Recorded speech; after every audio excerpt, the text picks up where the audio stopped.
முட்டை மிளகு வறுவல் செய்கிறதுக்கு தேவையான பொருட்கள் மூணு இன்க்ரீடியன்ஸ் தான்.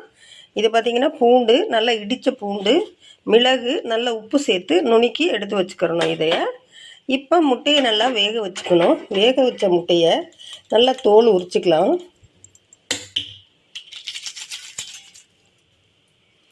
நான் ஒரு 6 முட்டை எடுத்திருக்கேன். 6 முட்டையும் நம்ம தோலை உரித்து தனியாக எடுத்து வச்சுக்கலாம். இப்போ இந்த முட்டையை நாளாக கீறிக்கலாம். இப்படி கீறிட்டு இதுக்குள்ளே நம்ம மிளகுத்தூளை ஸ்டப் பண்ணுறோம். தேவையான அளவுக்கு மிளகுத்தூள் இதில் நம்ம சேர்த்துருவோம். அதே மாதிரி மீதம் உள்ள எல்லா முட்டைகளையும் மிளகுத்தூள் சேர்த்துடலாம்.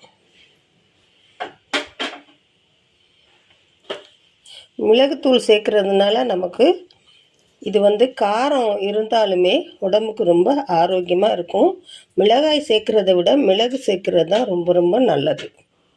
இப்போ நான் ஒரு பேன் வச்சுருக்கேன். அதில் 2 டீஸ்பூன் எண்ணெய் விட்டுருக்கேன். இதில் நம்ம இடித்த பூண்டை சேர்த்து நல்லா வறுத்து விட்டுக்கலாம். பூண்டு சாப்பிட்றதுனால நமக்கு வாய்வு சேராதுன்னு சொல்லுவாங்க. அதனால் கண்டிப்பாக நம்ம பூண்டு சேர்த்து செய்யும்போது அந்த அரோமா ரொம்ப ரொம்ப டேஸ்ட்டாக இருக்கும். சாப்பிட்றதுக்கும் ரொம்ப டேஸ்ட்டாக இருக்கும் இந்த முட்டை சாப்பிட்றது. மற்றபடி நீங்கள் செஞ்சு சாப்பிட்றத விட இப்படி செஞ்சு சாப்பிடும்போது டேஸ்ட் இன்னும் ரொம்பவே நல்லாயிருக்கும். பூண்டு நல்லா வறுபட்டுருச்சு. இதில் 2 சிட்டிகை மட்டும் மஞ்சத்தூள் சேர்த்துட்டு இந்த கருவேப்பிலையை சேர்த்துருவோம்.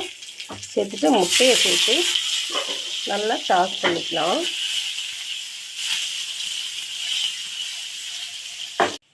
அவிச்ச முட்டையை ரொம்ப நேரம் நம்ம இப்படி வதக்கக்கூடாது. வதக்கினா ரப்பர் மாதிரி ஆயிரும். இப்போ இது வேக வச்ச முட்டை தானே, அதனால் இப்படி டாஸ் பண்ணினீங்கன்னா போதும். இப்போ இந்த முட்டை ரெடி ஆயிடுச்சு. பிளேட்டிங் பண்ணிடலாம்.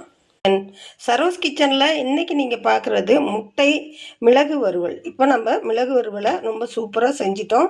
ரொம்ப ரொம்ப டேஸ்ட்டாக இருக்கும். இது மாதிரி நீங்கள் செஞ்சிங்கன்னா மீண்டும் மீண்டும் இதே போல் நீங்கள் செய்வீங்க.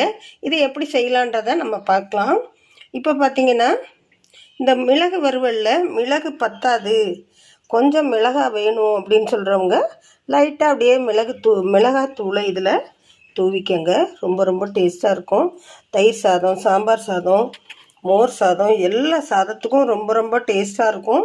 இந்த வீடியோ பிடிச்சிருந்துச்சுன்னா லைக் பண்ணுங்கள். உங்கள் ஃப்ரெண்ட்ஸ் அண்ட் ஃபேமிலிக்கு ஷேர் பண்ணி கமெண்ட் பண்ணுங்கள். மீண்டும் ஒரு நல்ல வீடியோவில் சந்திக்கலாம். தேங்க்யூ.